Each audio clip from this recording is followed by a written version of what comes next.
Have you ever wondered what a mother does when the world gives her nothing, not even the promise of the next meal? How far can a woman go when her child looks up at her with hunger she cannot quiet? The story begins in a small, forgotten village, so quiet that even hope seemed to move slowly there. No hospitals, no steady jobs, no one to lean on, just endless days stitched together by survival. In that village lived a young widow, barely in her 30s, holding the hand of her only son, her whole world. Her husband had died suddenly, leaving behind not a single coin, not a single asset, not even a neighbor willing to offer comfort for long. Poverty carries a strange silence, doesn't it? The kind where even sympathy avoids knocking on your door. Her home was a small mud hut, patched with old tarpaulin sheets and prayers. Every morning, before the sun warmed the earth, she would rise and ask herself the same question: what will I feed him today? Some days she had an answer. Most days she didn't. But mothers don't stop. They don't have that luxury. So she would walk miles to the forest, her son beside her, carrying a woven basket. Jackfruit when it was in season. Wild leaves. Fallen twigs that could be sold as firewood. Sometimes, if luck allowed, a few honey-filled combs dropped by weekend travelers. But hunger is a patient enemy. It waits at the door, it follows you into the night, and it whispers reminders when your stomach twists in the middle of a long day. Still, she fought on. What kept her going? The way her son held her sorry as they walked. The way he never complained. The way he always said, "It's okay, Ma, I'm not too hungry." Children lie sometimes, especially when they're hungry. But the villagers whispered, "She can't make it alone. She won't last the year." Yet every whisper only made her spine straighter. And as her son grew, so did his questions. Why the lantern burned unevenly, why the old radio in the shop flicked on by itself sometimes. He noticed things other children didn't. But how does genius survive when dinner is never guaranteed? Because one day, when even that one meal slipped away, something extraordinary began to grow in that little boy, and that spark would carry them further than either of them could imagine. What would you do if the only grocery store you could afford was the forest, and even that depended more on luck than courage? How does a mother build a life when her only certainty is uncertainty itself? For the widow, the forest wasn't scenery. It wasn't a place to admire. It was survival, raw, unpredictable, and unforgiving. Every morning, she and her little boy stepped into those thick trees with nothing but a basket, a small knife, and faith. The forest floor carried yesterday's dried leaves and tomorrow's hope. They knew which paths held jackfruit trees, which shrubs offered edible roots, and which corners were rumored to have wild bees nesting high above. Some days, they returned with a basket full of jackfruit bulbs so sweet that travelers bought them instantly at the roadside. On those days, they ate a full meal. Rice, maybe a handful of lentils if she could afford it. Other days, they came back with nothing but scraped knees and disappointment. Those nights tasted like warm water and silence. Yet the mother never let her boy see the fear collecting inside her. She would say, "Some fruit ripens late. Tomorrow will be better, my son." The boy believed her, or maybe he pretended to believe, because children often protect their mothers long before they understand protection. But in the middle of this exhausting struggle, something else quietly unfolded. The boy began observing everything with unusual intensity. He studied how ants built bridges with their bodies. He watched how jackfruit sap hardened into a rubbery thread. He noticed how the honeybees always circled in the same pattern before settling on a branch. While most children saw only hunger, this child saw patterns, rhythms, small miracles hidden in everyday things. The villagers didn't notice. They rarely noticed brilliance when it's clothed in poverty, but his mother noticed. Sometimes when they sat under a tree eating whatever they had collected, she would catch him gazing at the sky as if it were whispering secrets only he could hear. And she wondered, could this child be meant for something more than this? More than gathering fruit? More than surviving? But she also asked herself the harder question every struggling mother hides in her heart: how can I nurture a spark when I can't even guarantee a meal? That question haunted her more than hunger ever could. Because the boy's spark was growing, quietly, steadily, and soon, the world, even their tiny village, would begin to notice the mind that hunger could not dim. Can a child's brilliance grow in a home where even food cannot? Can a mind truly bloom when the stomach stays empty? Or does hardship sometimes sharpen a child in ways comfort never could? The widow's son was different, not loud, not demanding, just quietly curious in a way that made the universe feel smaller around him. While other children played with sticks, he played with broken things. An old lantern wick, rusty nails, a discarded radio someone had thrown near the village tea shop. He never had toys, yet his mind created worlds of its own. One afternoon, while waiting for his mother at the roadside market, he found a cracked torch lying in the dust. The villagers had tried fixing it before throwing it away. But the boy crouched down, turning it in his hands like it was a treasure map. He gently twisted the wires, cleaned the corroded battery ends, tapped the bulb, and it lit up, a tiny beam of light cutting through broad daylight. The shopkeeper laughed in disbelief. "How did you do that, boy?" The child shrugged, a shy smile, a spark in his eyes. I just watched how it wanted to work. His mother heard the story later and something inside her stirred, a quiet pride, a flicker of hope she hadn't felt in years. But hope, like hunger, comes with questions. She wondered, what kind of mind does my child have? How do I protect it? How do I guide him when I've barely guided myself through life? Every evening, when the village dimmed into darkness, the boy sat near the doorway watching fireflies. While most children chased them for fun, he traced the pattern of their blinking. One night, he said, "Ma, do you know they speak in light? They blink in messages, like talking without sound." Not because she understood the science, but because she understood wisdom when she heard it. She knew this child saw the world in a way most couldn't, and that frightened her. Because genius, especially in poverty, is a fragile thing, too bright and it attracts attention, too quiet and it goes unnoticed, too hungry and it fades before it ever gets a chance to shine. She didn't know how to nurture such brilliance, but she did know one thing: a mind like his shouldn't end up breaking stones on the roadside. She wouldn't allow that, even if it meant she would have to fight the entire world one day. But the world was not done testing them. Hunger was about to collide with education, forcing the mother into an impossible choice no parent should ever face. How does a child learn anything when his stomach growls louder than the classroom? And how does a mother decide between sending her son to school or sending him to work so they can eat that night? For the widow's son, school was not just far, it was a luxury. A dream wrapped inside a long walk, dusty roads, and an empty stomach. He went anyway. Every morning he walked 3 miles barefoot. The mud hardened beneath his feet in the rainy season. The summer sun burned the ground so hot he hopped between patches of shade. And on most days, he went without breakfast. But he carried something more powerful than food, an unshakable desire to learn. The school had cracked walls and old benches. The roof leaked during the monsoon. But the moment the teacher wrote on the board, the boy's eyes lit up, as if knowledge was the one thing that could fill him fully. Still, hunger was a cruel companion. On some days, his vision blurred halfway through a lesson. On others, he fainted quietly, sliding down the side of his bench, his tiny body too tired to pretend. Teachers began noticing. One day, his math teacher placed a small packet of puffed rice on his desk. "Eat, son. Numbers can wait," he whispered. The boy smiled, grateful but embarrassed. He knew charity was a short blanket. It warmed you for a moment but didn't last the night. Back home, his mother fought another kind of battle. The villagers muttered, "Why send him to school? Let him work. She needs the money. School won't feed them." And the most painful whisper of all, "What use is education for poor people like her?" Every sentence stabbed her, but she stayed firm. One evening, after selling a few bundles of forest wood, she found her son outside their hut, studying under the fading light. His ribs showed through his shirt, but his eyes were focused and bright. She sat beside him quietly. Then he asked the question that crushed her heart. "Ma, am I a burden? If I work instead of going to school, will it be easier for you?" She swallowed her tears because mothers learn early that tears do not feed children. "No," she said firmly, "you go to school. Even if we eat once a day, you will study, you hear me?" The boy nodded, but the truth was heavier than her words. Because survival was getting harder, the forest was giving less, her strength was fading, and soon a decision would come that no mother should ever have to make. Would she choose her son's education or their next meal, and what sacrifice would change everything forever? What would you sacrifice if your child's entire future depended on it? Could you give up the last thing you had just to keep their hope alive?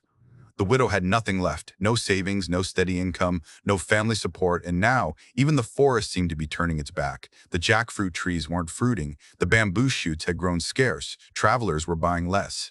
And the little money she earned was barely enough for a handful of rice. Her strength was wearing thin, and so were her choices. One evening, as the sun melted into the horizon, she watched her son rehearse multiplication tables aloud. He was hungry. He hadn't eaten since morning, but he studied with a seriousness far older than his years.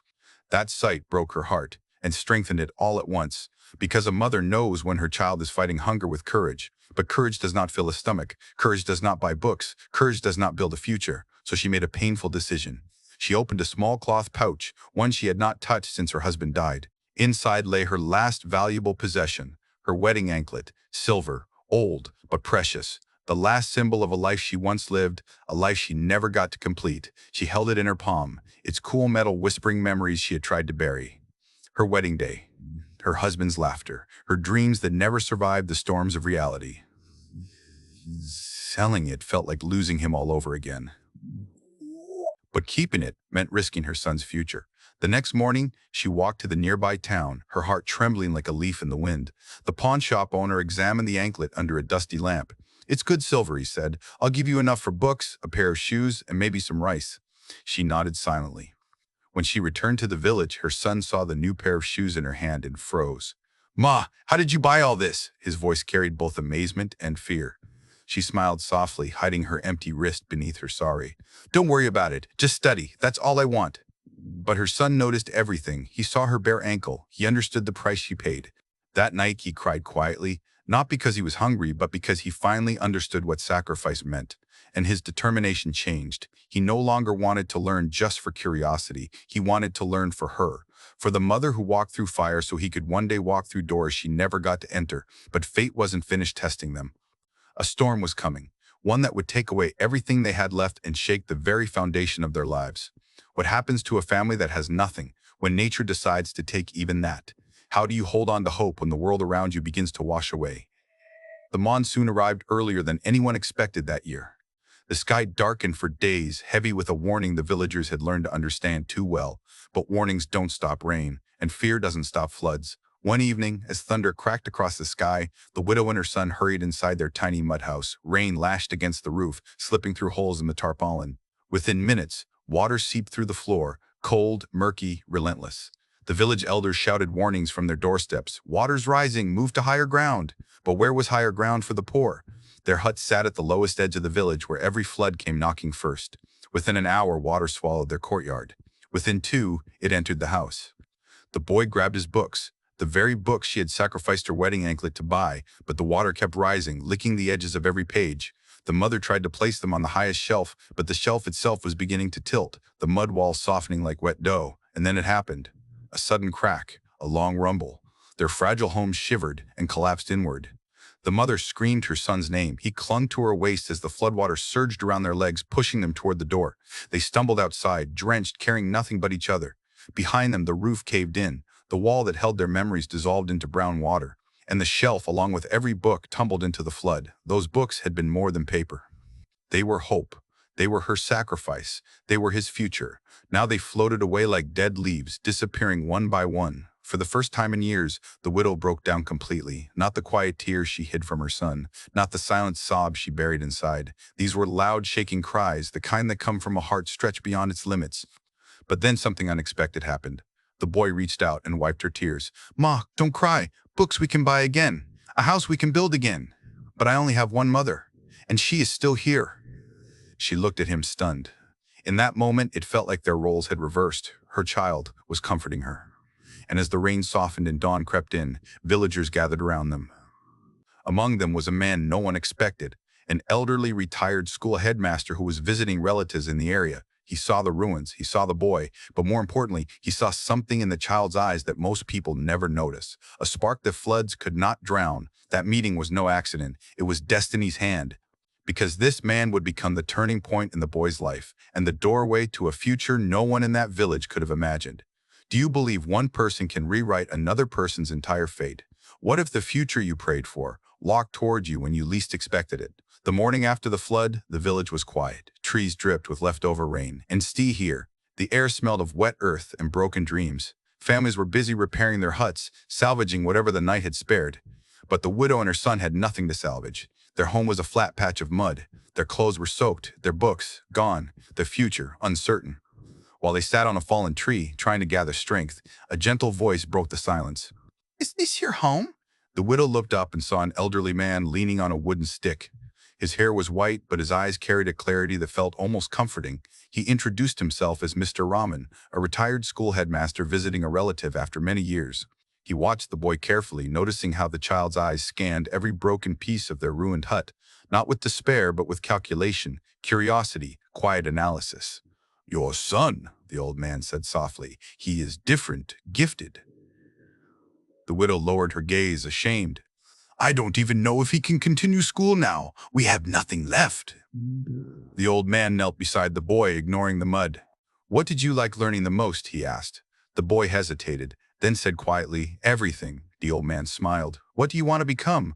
The boy looked toward the broken home, then at his mother, and whispered, "A man who can fix things." He stood up, wiped his hands, and made a decision without hesitation. "I will sponsor his studies." The widow's breath caught. "Sir, no, I cannot accept charity." "This is not charity," he said gently. "This is investment in a mind that deserves a chance." His words felt like a warm blanket over their shivering hearts. But with hope came fear, because even opportunity can scare a mother who has lived her whole life preparing for disaster. "How will he live in the city?" she asked. "How will he eat? Who will guide him?" The old man placed a reassuring hand on her shoulder. "I will arrange everything. Your son belongs in a school that can match his intelligence. Let me help him become the man he is meant to be." The widow looked at her son. He was staring at the ground, but his fingers clutched the hem of her sari as if asking silently for permission. And in that tiny gesture, she understood everything. He wanted to go. He wanted to learn. He wanted a future bigger than hunger and jackfruit baskets. But letting him go meant letting a part of her heart walk away. And now came the hardest question a mother could face. Would she keep him close and safe, or let him fly toward a future she might never see? How does a child who grew up among trees, mud roads, and jackfruit forests step into a world of electricity, crowds, and noise? And how does a mother let go, when letting go feels like losing a piece of her soul? The day came sooner than she expected. Mr. Rahman returned with school admission papers, a small bag of clothes, and arrangements for the boys' stay in the city. Everything was ready, except the mother's heart. The widow packed her son's few belongings, a torn notebook, a pencil stub, a shirt gifted by a neighbor, and the pair of shoes she had bought by selling her anklet. She folded each item slowly, as if delaying time itself, when the bus arrived. A loud, dusty, unfamiliar machine. The boy's eyes widened. He had never left the village before. He had never ridden anything faster than his own feet. The mother held his shoulders gently. "Listen to your teachers. Study hard. And don't forget to eat." Her voice broke on the last words. He nodded, swallowing his own fear. "Ma, will you be okay?" She smiled, a brave smile painted over a breaking heart. "Of course." A mother is always okay when her child is moving forward. But once he boarded the bus, once the engine roared, once the wheels turned, her smile faded. Her tears didn't. The boy's journey to the city was overwhelming. Tall buildings, wide roads, bright lights even at night, horns that never stopped, people who moved like river currents, fast, rushing, focused. At first he felt small, too small. Like a village child who had accidentally stepped into a world that wasn't meant for him. In school, he struggled. His classmates spoke fluently. He paused, searched for words, stumbled. They came with polished shoes and new bags. He came with a patched shirt and a heart full of determination.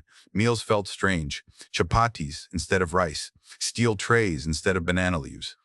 Food every day, a blessing he wasn't used to.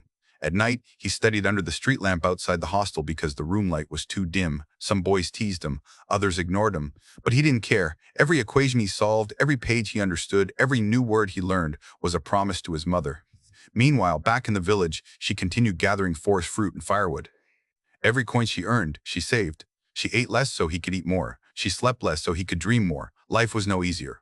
But now her struggles carried purpose, because a mother can endure any hardship as long as her child is walking toward the light. And slowly, the light began to notice him, his teachers, his school, and soon, the world. A moment was coming when his brilliance would burst open for everyone to see. How does a boy who once survived on jackfruit and forest leaves rise to stand where the world can finally see him? Can hunger really sharpen a mind so much that it turns struggle into genius? The transformation didn't happen overnight. But quietly, steadily, the boy's brilliance began to bloom. In the city school, he became the child teachers whispered about in the staff room, not because he topped every exam, but because he understood things most students only memorized. He fixed the classroom fan when it rattled. He repaired the lab's old microscope. He even rewired the principal's broken radio, all with the same gentle curiosity he once used in the village. His math teacher once said, "This boy doesn't solve problems, he listens to them," and he did. Numbers spoke to him, patterns revealed themselves, machines unfolded their secrets. But the true turning point came during a district-level science fair. The other students arrived with polished models, solar systems, volcano experiments, neatly labeled charts. But he arrived with something far simpler, a small, hand-built device that could turn scrap metal heat into usable electricity, made from discarded wires, old tin cans, and a broken bicycle dynamo. The judges were stunned. "Where did you learn this?" they asked. He simply said, "From the forest and from hunger." When you don't have enough food or light, you start thinking differently. Those words traveled faster than the invention itself. He won the fair, then the state competition, then the national one. Newspapers began writing about the village boy with a scientist's mind. Scholarships poured in, mentors appeared, doors opened that once seemed locked to people like him. But the most unforgettable moment came one evening when a regional news channel aired a small feature about him.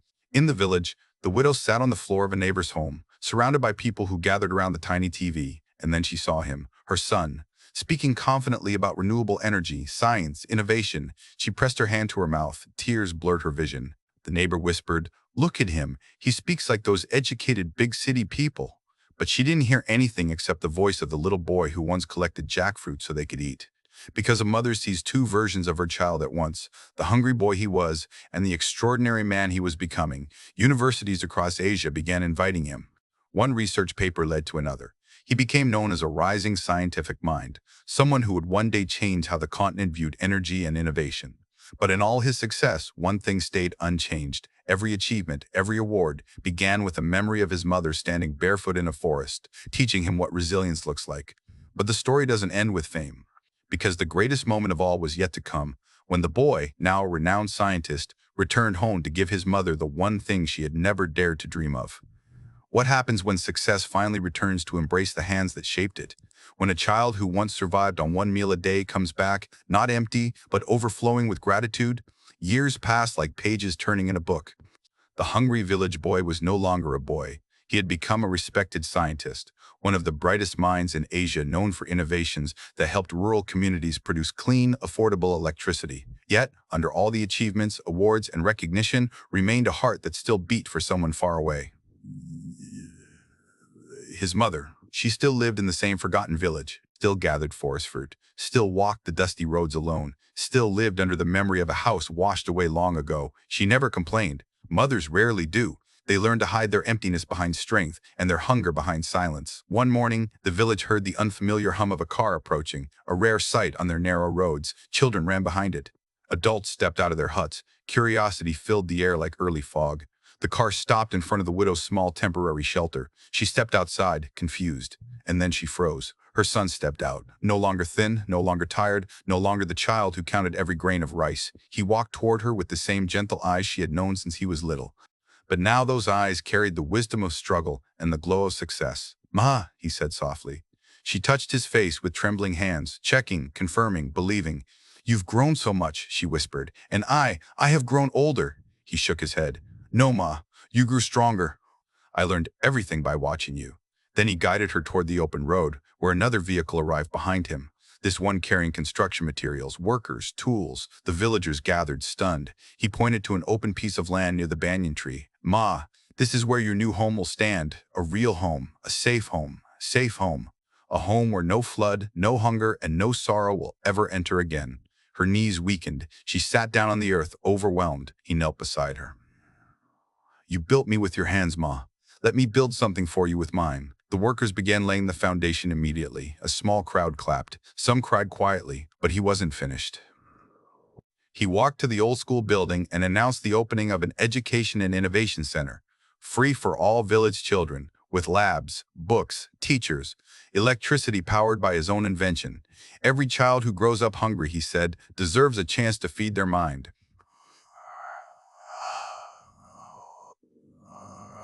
She had once fed her son on jackfruit and forest leaves, and now he was feeding an entire generation with knowledge. That night, as the sun dipped behind the hills, she whispered a prayer, not for money, not for comfort, but for gratitude, because her son had come home, not just successful, but still hers. And so, in a forgotten village where hope once came in the shape of a single jackfruit, a mother's love finally returned to her, multiplied, transformed, and shining brighter than any future she had ever dared to imagine.